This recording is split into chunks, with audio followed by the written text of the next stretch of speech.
But shun profane and vain babblings, for they will increase to more ungodliness, and their word will eat as does a canker, of whom Hymenaeus and Philetus, who concerning the truth have erred, saying that the resurrection is past already, and overthrow the faith of some. Shaul, 2 Timothy 2, 16 through 18.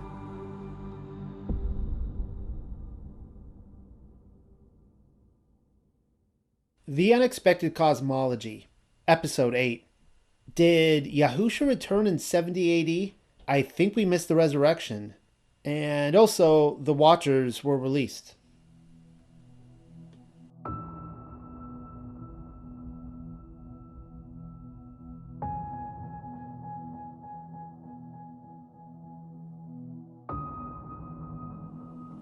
The Watchers stood back and observed their loved ones, the giants whom they had begotten with the daughters of men, kill each other off in a war of the Titans.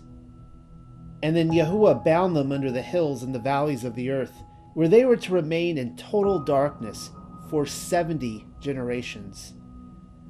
70 generations until the release. That's a long time to think. The text reads as follows: And Yahuah said to Michael, Go, bind Samjaza and his team who have associated with women and have defiled themselves in all their uncleanliness. When their sons have slain one another, and they have seen the destruction of their beloved ones, bind them fast for 70 generations under the hills of the earth, until the day of the consumption of their judgment, and until the eternal judgment is accomplished. In those days they shall be led off to the abyss of fire, and to the torment and the prison in which they shall be confined forever. Enoch 10, 11 through 13. 70 generations. Are we looking at 70 times 70? 70 jubilees? Or is a generation the length of a man's life? I'm not going to do exact math, and there's reasons for that. But know this: the incursion happened somewhere in the time frame of 1,000 years before the flood. When the floodwaters eventually came, Enoch was already long gone. 700 years by my count. If we're going by an official timeline, then give or take a few decades, their release happens to land somewhere in the 19th century. And this is by official time estimates. Let's just say, for sake of argument, it's the year they tell us is 1812. On the day my grandmother died, I remarked, she was born while mankind was still fighting wars on horseback, and yet she lived to see not only man landing on the moon, but the internet. Disregard the moon quip. It is a minor fallacy. It happened as part of the deception, and the point still stands. In the 19th century, something happened.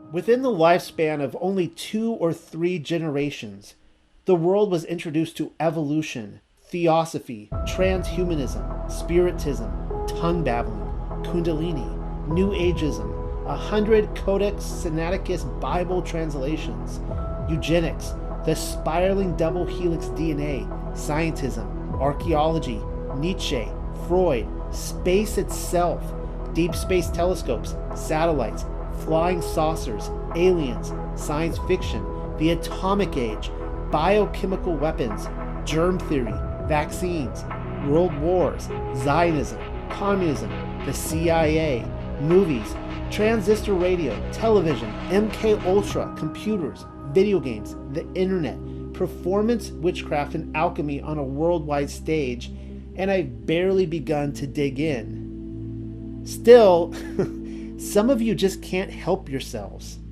After learning about the fake moon landings, the Federal Reserve, chemtrails, fluoride, vaccines, chip implants, 5G, warring bloodlines, 9/11, and any number of false flag attacks or hoaxes like the Gulf of Tonkin, crisis actors who keep showing up at different psychodramatic exercises intended to social engineer us into MK Ultra zombies, the CIA's hand in music and television and sexuality and women's rights and family life and practically everything, how space is fake, The Earth is not a globe, Antarctica is the edge of the Earth, and the firmament is a solid dome above us. Stars are identified with living beings.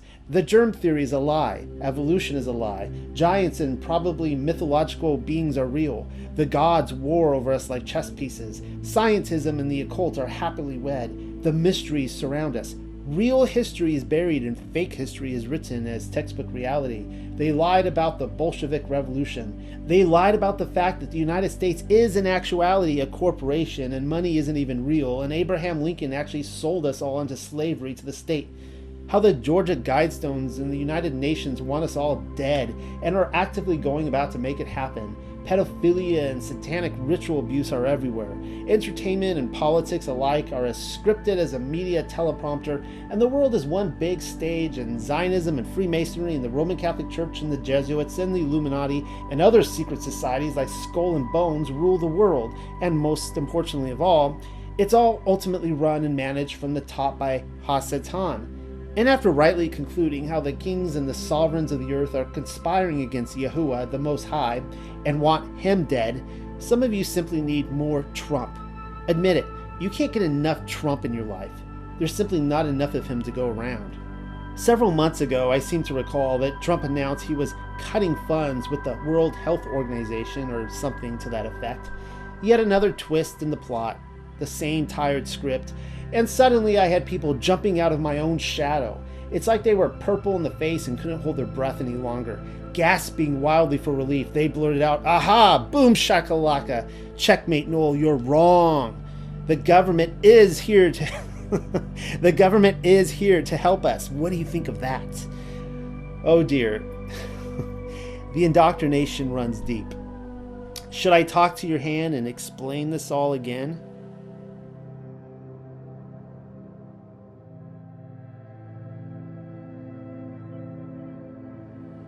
Like the Big Bang cosmology of an Ouroboros, sometime in the 19th century, the mysteries of heaven simply exploded upon the earth. Before throwing them into the darkness the first time, Yahuah gave Enoch the following message to tell them. "You have been in heaven, but all the mysteries had not been revealed to you, and you knew worthless ones, and these in the hardness of your hearts you have made known to the women. And through these mysteries, women and men work much evil on the earth." Enoch 16:3. 70 generations. Ironically, right about the time when the book of Enoch was being rediscovered, this shouldn't surprise us, since Enoch opened his book by warning his reader. "And I heard everything from them, and I saw and understood, but it was not for this generation to know, but for a remote one, which is to come." Enoch 1:2. Then again, calculations may prove impossible to do. In fact, I believe that they are. The entire timeline has been hijacked. As ironic as this may seem, the phantom time hypothesis is seeming far more reliable than any timeline the official narrative has ever given. For example, I am highly critical that the Middle Ages ever happened at all. Its invention, whereas everyone was dumbed down, dirty, illiterate, and sad for several hundred years, is spoon-fed to us as the Dark Ages and then regurgitated over and over again so as to hide a much greater truth. Maybe Tartary. Perhaps we really are only 1,000 years removed from Messiah. Who really knows? And besides, the whole Anno Domini debacle we find ourselves in, which was first invented by a man named Dionysius Exiguus in about AD 525 by his own count, was probably an attempt by the Roman Catholic Church to disguise Yahuah's history and the timeline of Messiah's return. My entire point being, we have no possible way of knowing what of official history is actually true, much less what hour we're truly living in. This wasn't an easy conclusion to come to, but I've accepted that fact now. They tell us scripture is invented and doctored by a later generation, and so I return my gaze upon them. It is they who have doctored everything. Their first big deception, once the Watchers were released from prison, is to massage human history, perhaps even completely rework it. Something happened in the mid-19th century. Let's just call it a reset. One might even wonder if their release coincided with, and may in fact have even caused, the worldwide mud floods. True history is being hidden from us. Mud floods. Perfect time for a reset.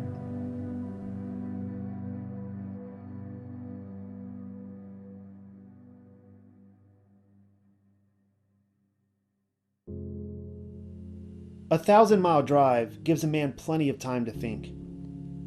It's only the second occasion when I've accomplished that task in my lifetime. In 19 hours, we covered 7 out of the 50 states, 10 total on our driving trip.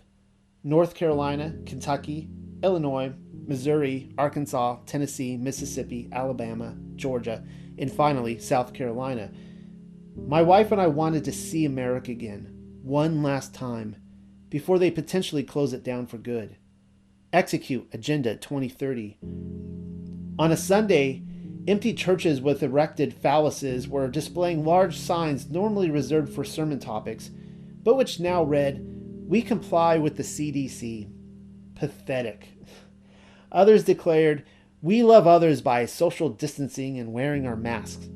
If I'm describing your building, then you need to come to terms with the fact that your pastors are hirelings, and they've already sold you out to the beast. Your flock is being led by Freemason doctrine. Just about everyone we encountered were primed and ready for the mark. Except for those whom I know online, I cannot find another living soul who was awake to the reality of this situation. I've always pondered what it would take to deceive evangelical America, and this is it. The cure is almost upon us, and just about everyone will be lining up to drink the poison. 1,000 miles. New Jerusalem will be 1,500 miles long. The thought occurred to me somewhere in Arkansas. NASA tells us the Kármán line, which is the unofficial boundary marker of cosmic infinity, begins only 62 miles above our head. This places almost the entire city of New Jerusalem in a non-gravitational vacuum of outer space. I thought about its enormity of size as my eyes grew weary behind the wheel. If New Jerusalem were to set down upon the North Pole, then I could stand all the way across the motionless plane of the Earth, as far as Antarctica, and the city would still appear on the horizon larger than the moon. Also, despite the hundreds of communities I passed along the way, I only drove 2/3 of the city's length. Traveling the circumference of the entire city by today's standards would reasonably be 1 week's journey. I thought about the 1,000 years mentioned in Revelation too. It goes something like this. Satan will be bound for 1,000 years. Afterwards, he will be released for a season, in order that he might deceive the world into surrounding the camp of Yahuah, Gog and Magog. Revelation 20 in a nutshell. Those of you who are at least familiar with my work know I've heavily hinted at the possibility, and I stress possibility, if not fact, that Matthew 24 has already been fulfilled. The apocalypse happened right on schedule, precisely when Yahusha said it would. The extreme sense of urgency can be felt by Yaakov, Kepha, Yohanan, and the writer of Matthew. For references, James 5:8-9, 1 Peter 4:7, Matthew 10:23, 16:27, chapter 28, 24:34. Yahusha said all these things would be fulfilled in this generation, Matthew 24:34. He said there were people who wouldn't taste death before all those things came to pass, Matthew 10:23, 16:27, 28, 24:34. He told the high priest that he would see him in his glory, Matthew 26:63-65, Mark 14:61-63, and Luke 22:67-71. He told his own disciples that they would not flee to every city in Judea before he came back for them. He didn't say some future generation would not flee to every city in Judea. He said that generation. Yahusha was the last prophet sent by Yahuah. He constantly spoke of the Jews' disobedience and faithlessness to the Most-High's Torah, and therefore warned them, contextually, of the total destruction of Jerusalem. No other prophet did that. So, why don't we believe his words to be true? We know the day of his appearing as 66 AD. the people of that century knew it as a very different year. Josephus, I know, likely documents the very event. You will tell me Titus Flavius Josephus was a Roman propagandist and a client for the Flavian dynasty, and therefore cannot be trusted any further than you can throw an elephant. Indeed, Josephus was a spook from the very beginning. You don't emerge as the only sole survivor of a cave in Galilee after a bloody battle against Rome and become the emperor's right-hand man. That doesn't just happen. Spook. But here's the thing. Most refuse to believe the words of Yahusha anyway. Everything he spoke of was fulfilled in that generation because he said it would be. There were many who did not taste death. Try not to let cognitive dissonance win the day. That being said, I have little other choice but to get my hands dirty and source a Roman horror. But not all is lost. Josephus is no different than a Wikipedia article. You too can use official spook literature to rip apart the false realities which they bound us to and catch the Luciferians at their own folly. For example, we can use Josephus to prove Rome and the Zionists are lying to us about the location of the temple. We'll save that for another episode. To sum it up, the Temple Mount in Jerusalem is really Fort Antonia, and the Zionists all know it. With Josephus, they slipped up. So pay attention to his other account, completely snubbed by Rome and the church today. In the year we know as 66 AD, countless witnesses all across Judea saw the armies of heaven descend in the clouds. Follow along. Josephus writes, on the 21st day of the month of Artemisius, or IR, a certain prodigious and incredible phenomenon appeared. I suppose the account of it would seem to be a fable, were it not related by those that saw it, and were not the events that followed it of so considerable a nature as to deserve such signals. For, before sunsetting, chariots and troops of soldiers in their armor were seen running about among the clouds, and surrounding of cities. If what you just read doesn't somehow involve Yahusha in your own thinking, and I can only assume my audience believes Yahusha to be the son of the Most-High Elohim, then you need to spend some time wrestling with what just happened. Or you could rest contented knowing that Yahusha's 12 did not write urgently in vain. The king fulfilled his promises just as he said he would. Again, if the resurrection happened at that moment in time, and the righteous entered 1,000 years of rest, it would explain why the church went apostate by the end of the first century. The sinners were left behind, with primarily only the message of the Christians of Antioch remaining. Also, why is there not one legitimate death witness to any of the apostles? I mean, the accounts of their deaths appeared hundreds of years later and are inexplicably shady. You'd think somebody would record, I was there. I saw Thomas speared down. I saw Bartholomew flayed and then beheaded. I saw Matthias stoned by cannibals. There are no witnesses, simply conjectures, almost all of them contradictory. If recognitions of Clements is in any way legitimate, then we cannot even accept Kepha's crucifixion account in 64 AD, because he and Zacchaeus, among a host of loyal followers, escaped over the river Jordan after Shaul had Yaakov thrown from the Temple Mount. Yeah, the same Shaul. You have to wonder why they didn't like the guy. Let's just say this would have been one of the biggest cover-ups in history. After these satanic elites saw Yahusha in all his glory, they would have been like, oh shit, this guy is legit.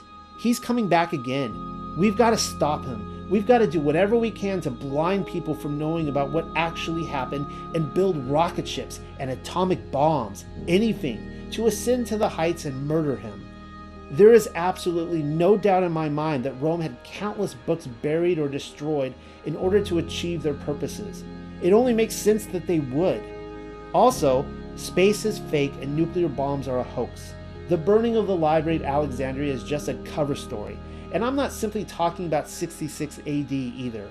We're talking about entire epistles and gospels, words from the prophets, first-hand accounts from those left behind, books whisked away, gone. In later centuries, One of St. Augustine's purposes was to destroy holy literature. Nothing of the Nazarene has survived, and we know that the Catholic Church made war with the saints, but that's probably none of my business.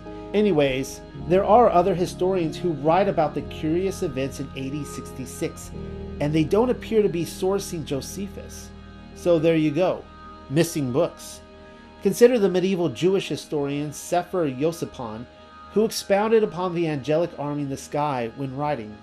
Moreover, in those days were seen chariots of fire and horsemen, a great force flying across the sky near to the ground, coming against Jerusalem and all the land of Judah, all of them horses of fire and riders of fire.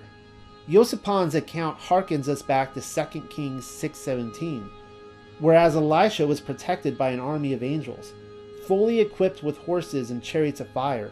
It also mirrors Isaiah in a surprisingly literal way. For behold, Yahuah will come in fire, and his chariots like the whirlwind, to render his anger with fury, and his rebuke with flames of fire. Isaiah 66:15. If you are asking yourself, did I miss the second coming? Then rest assured this is the wrong question to ask. The term second coming is not found anywhere among the books we often call the New Testament.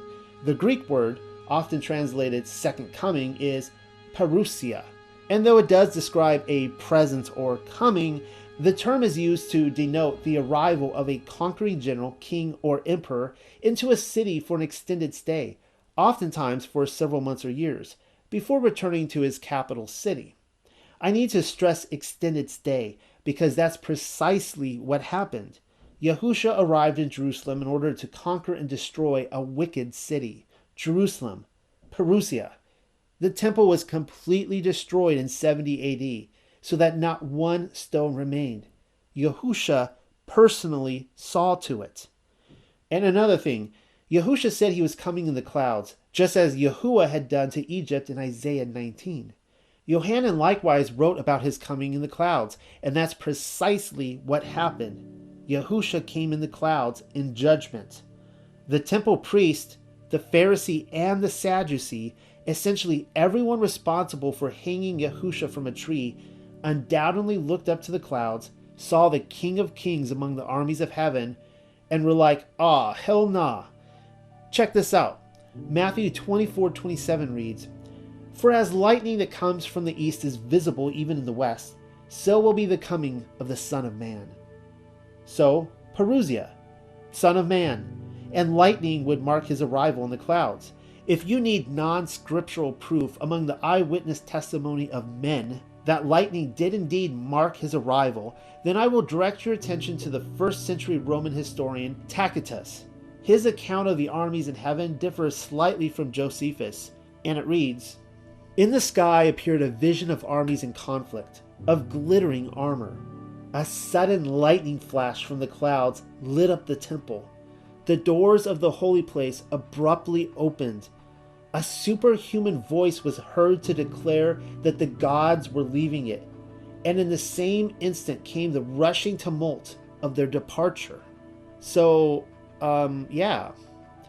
If you thought I was going too far in suggesting the resurrection of the saints occurred that very year, and am therefore relegated to one of Agent Shaul's profane and vain canker babblers in 2 Timothy chapter 2, which actually makes sense given the context, they were just reporting what actually happened and Shaul was trying to shut them up, then I will once more return your attention to Agent Josephus. He actually documents the very event which Yohanan had described seeing in Revelation chapter 6 a few years earlier. In the War of the Jews, he writes, "At that feast, which we call Pentecost, of AD 66, as the priests were going by night into the inner temple, they felt a quaking and heard a great noise, and after that they heard a sound as of a great multitude, saying, 'Let us remove hence.'" You will potentially tell me that Revelation wasn't written until 90 AD because somebody who paid for their doctorate was really into dispensationalism and therefore gave you their educated guess. However, the largest proof that all of Scripture was completed before 70 AD is that never once does anybody write, "Aha! Yahusha's words came true, the temple was destroyed." That never happened. The closing pages of Scripture, which Antioch Christians later titled the New Testament for their own doctrinal purposes, never so much says that Yahusha's prophecies were fulfilled in that generation. Scripture ended with a sense of urgency and an unresolved tension, probably because there was nobody left behind to explain it. See what I mean? That is, except for Hymenaeus and Philetus, their words will eat as does a canker. Anyhow, 1,000 miles behind the wheel, Missouri to South Carolina. 1,000 years, I thought. I'm not certain of much, but I am of Yahusha's words. You can snub, redefine, or avoid them all you want, but I'm tired of the doctrine. I'm taking them literally. If we miss the resurrection, then what are we still waiting for? New Jerusalem, of course. The good news is, we haven't missed out on the eternal kingdom on earth. Yeah, you heard me right. 1,000 years. Been there, done that. They totally faked the additional millennia. Easy as the mud flood in Photoshop. But more on that some other time. Mud flood. You were probably hoping I wouldn't go there, but it's too late. The shocking revelation of the mud flood theory isn't so much the thought that history was completely scrubbed and rewritten. The Twilight Zone ending is the fact that we've been living in Revelation chapter 20 for the last 200 years. After the 1,000 years, Satan is released from prison for a season. His purpose? To deceive the entire world. Again. That's us. We are the generation who've inherited lies. You can't force a round peg into a square hole. If you can find a better slot for the mud flood theory, be sure to let me know. We are told the beginning from the end, and Revelation fits. I had started out talking about the Watchers being released from prison and the whereabouts of 1812. Enoch chapter 54 documents the release, and once again, it fits. They sprung from their prison like a lion from its den and devoured the kings of the earth. We've been lied to about everything. Enoch tells us there were 200 watchers imprisoned within the hills and the valleys of the earth. He furthermore reminds us that they would be released after 70 generations. I believe that takes us up to the whereabouts of the 19th century. On a side note, have you ever contemplated how many meteor craters are identified above sea level? 190. Also, consider this. There are 195 recognized countries in the world today, which includes the UN non-member observer states, the Vatican and Palestine. It's a sizable stretch from the 70 nations which Yahuah established after Babel. Close but no cigar? I don't know. You tell me. Maybe a few of the watchers got bumped off, or they're running lamely in the secret societies. Call me crazy, but if you want to see the divine beings in person, then we need to look no further than those shape-shifting reptilians that keep showing up on our television screen. Queen Elizabeth, George H.W. Bush, Donald Rumsfeld, Mark Zuckerberg. You can do your own digging and fill in the rest.